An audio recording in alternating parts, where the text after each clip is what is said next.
Então é verdade que Olavo de Carvalho morreu? É verdade isso? Porque ontem um tweet feito pela filha dele, a Heloísa de Carvalho, alvoroçou todo mundo. Porque era uma mensagem jogando a ideia que talvez ele tivesse morto. Mas antes de lermos o tweet da Heloísa, entendemos o que está acontecendo aqui, por que isso causa tanto alvoroço assim também, já peço para que você curta esse vídeo aqui, deixe aqui embaixo seu comentário, dando um bom dia, como estão as coisas por aí, e também já se inscreva no canal, porque nossa meta até o fim do ano é de 700 mil inscritos. Estamos lá, indo para lá. Quase lá. Então vou ler para vocês aqui o tweet da Heloísa de Carvalho. Só lembrando que eu escrevi um livro junto com a Heloísa de Carvalho, né, sobre o Olavo de Carvalho, ela contando a experiência com o pai. E se tem alguém que conhece segredos da vida do Olavo, é a Heloísa. Então diz o seguinte, a Heloísa aqui no Twitter. Não sei se é verdade, mas chegou aos meus ouvidos que o Olavo já faleceu e estão segurando a notícia para mais perto do dia 7 de setembro, né? Basta pensar nas manifestações que vão acontecer, né? Bolsonaristas. Para mais perto do dia 7, para soltar e inflar de bolso olavetes na rua. Já disse, não sei se é verdade. E ela jogou essa ideia aqui, né? Porque o Olavo está muito quieto, faz muito tempo que ele está internado, né? Ele tem problema crônico de saúde, ele fez uma cirurgia no INCOR recentemente, teve infecção generalizada, está internado, já tem mais de 10 dias, então o negócio é grave. E a Heloísa aqui suspeitava ou jogou a ideia que talvez ele tivesse morrido já e estivesse ocultando essa história. Em seguida, a imprensa foi atrás, né, correu atrás disso e confirmaram que ele está vivo ainda. Ele não morreu. Ele está vivo ainda, a situação continua grave aparentemente, né, não houve mudança no quadro dele, ele está internado e o que acontece é o seguinte, né, vamos falar aqui algumas coisas. A primeira delas é que, para mim, né, eu acho que é muito difícil segurarem uma notícia dessa, de que alguém como o Olavo morreu. Porque o Olavo de Carvalho, ele é alguém conhecido. Ele não é igual o tiozinho que vende pipoca na esquina. Se por acaso você chega e o tiozinho não tá lá na esquina, o tiozinho da pipoca, você vai pensar, olha que estranho, né? O que será que aconteceu? Passam 2, 3 dias e o tiozinho da pipoca não volta, você vai pensar, bem, ele mudou de ponto, ele, sei lá, mudou de negócio, né? Vendeu o carrinho de pipoca, sei lá. Talvez você nunca saiba o que aconteceu com o tiozinho da pipoca. Só que o Olavo de Carvalho, ele é alguém que, de 5, 6 anos para cá, ele passou de piada na internet para alguém que impacta na política brasileira, para alguém que influencia na diplomacia do Brasil, para alguém que impacta num governo. Então, ele é um sujeito que, se por acaso falecer, né, por acaso morrer, a gente vai descobrir rapidamente isso. Porque, sabe, é o tipo de coisa, olha, vamos supor que ele tenha falecido, né, que ele tivesse falecido, porque ele está vivo ainda. Vamos supor que ele tivesse falecido. Isso será informado para a família. Então, assim, ele tem lá um monte de filhos.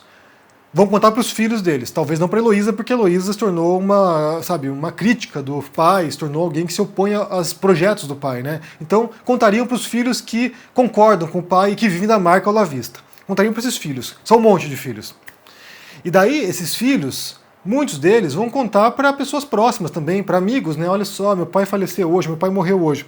Se 5 pessoas sabem de uma informação, gente, se 5 pessoas souberem de algo, o mundo inteiro sabe. Porque as pessoas contam as coisas. Você conta pro amigo, daí um amigo joga no grupo de WhatsApp, gente, se não acreditar, o Olavo de Carvalho morreu, e daí isso vai se espalhar e vai chegar na imprensa. Então uma informação como essa não tem como segurar, não tem como segurar. Inclusive eu suspeito que a fofoca, ela é um traço evolutivo da espécie humana. Sério. Inclusive eu li recentemente algo sobre isso, dizendo que a fofoca, ela é um modo que a espécie humana tem para fiscalizar os demais, né? Para saber quem está cumprindo as regras, quem está violando as regras, quem está trapaceando na sociedade. Então é um modo meio que para gerenciar as relações. Bem, não sei. Mas de qualquer maneira, seria muito improvável que conseguissem segurar até o dia 7 de setembro a notícia da morte do Olavo.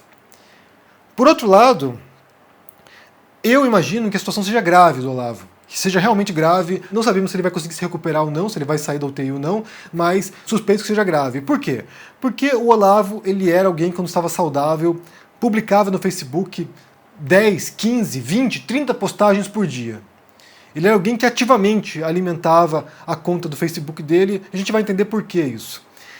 Depois, quando ele começou a ficar doente, ele começou a reduzir a frequência das publicações. E agora, desde que ele se internou, ele só publicou uma única vez, que foi no dia 21 de agosto, que ele publicou aqui: Luiz Gonzaga de Carvalho Neto, o nosso queridíssimo Gugu, não me deve nada. Aprende tudo por esforço próprio. E não há nada que infunda num pai mais orgulho por seu filho. Então ele publica aqui, né, ele tinha publicado antes, no dia 8 de agosto, ou seja, antes da internação, E nesse período que ele está na UTI, ele só publicou uma única vez. Eu não sei até que ponto que essa publicação feita por ele aqui foi ele mesmo que digitou, né?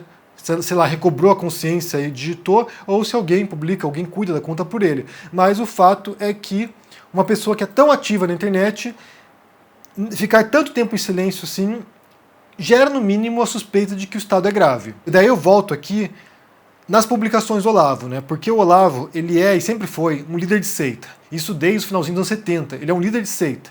Ele é alguém que manipula as pessoas, que usa as pessoas para os seus próprios interesses. Ele é alguém que controla, né? Ele foi líder de seita de fato, assim, ele tinha uma comunidade que era uma seita, depois participou de várias seitas esotéricas, até que por fim se torna um líder de seita política, né? Ele cria um curso, cria, sabe, um séquito, um grupo de discípulos, então ele é alguém que constantemente está propagando essa mensagem e gosta de estar cercado de admiradores e de discípulos. Como qualquer outro líder de seita, ele compreende que ele precisa manter a coleira bastante próxima de si, né? Manter a corda bastante amarrada, porque isso vale para líder de seita política, líder de seita religiosa, né? Ele serve para pastores também, serve para um monte de gente. Na verdade, essa técnica não é do Olavo, né? Outros adotam isso com muita maestria. Tanto que quando começou a pandemia, aqui eu mencionei o caso das igrejas evangélicas que queriam retornar aos cultos presenciais, e eu falei naquela época que isso tinha um caráter de realmente manter o rebanho, sabe, alinhado. Se você começa a soltar muito, afrouxar muito a corda, o gado escapa. Então você tem que manter o troço bem perto de si. Então essas postagens recorrentes do Olavo de Carvalho tinha esse caráter de manter a presença e manter a base olavista inflamada. Então assim, como o Bolsonaro também. O Bolsonaro diz aquelas mitadas dele lá que é para manter a base bolsonarista inflamada. Então ele vai e publica o dia inteiro. O dia inteiro porque desse modo ele vai sempre relembrando seus discípulos, relembrando ali os seus seguidores quem é o mestre. É uma tática que ele adota de radicalização, de fanatização. Então, como eu disse, o fato de ele estar em silêncio há tanto tempo indica, para mim pelo menos, que o negócio é muito mais grave do que pode parecer a princípio.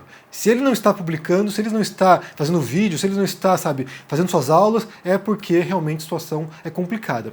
Se ele vai se recuperar ou não sabemos. A nota oficial do hospital diz o seguinte, que eu vou ler o trechinho porque eles repetiram, na verdade, né? Quando houve essa publicação da Heloísa, eles vão lá e publicam uma nota aqui, reproduzindo uma nota do dia 14 de agosto. Dizendo o seguinte, olha, o paciente do Olavo de Carvalho deu entrada na unidade de emergência do INCOR com quadro de insuficiência cardíaca renal aguda e infecção sistêmica. Ele permanece internado com quadro clínico estável, sob cuidados supervisionados pelo professor Dr. José Antônio Franchini Ramírez. O novo boletim médico será divulgado apenas na alta hospitalar, em data ainda não prevista. Então, assim, como eles mencionam a alta aqui, não sei se é um texto padrão desses boletins, mas falar em alta dá a entender que o quadro dele aparentemente pode ser reversível, né? Pode ser que ele venha a ter alta em algum momento. Então, de qualquer maneira, só insisto aqui. Primeiro ponto, se ele houvesse morrido, a gente saberia. É muito difícil ocultar esse tipo de história, né? Inclusive eu vi pessoas comentando ali, enfermeiros, médicos, falando assim, olha, gente, fofoca de hospital é assim mesmo, as pessoas sabem. Se alguém está doente, se alguém morreu, as pessoas sabem. Isso vai vazar, isso vai ser informado. Então, nesse sentido, eu acho difícil segurar nessa notícia. Alguém falaria, seja um parente, seja um amigo, seja alguém do hospital. Alguém falaria, a gente saberia. E o segundo ponto é, como eu disse, o fato de a condição dele me parecer ser grave.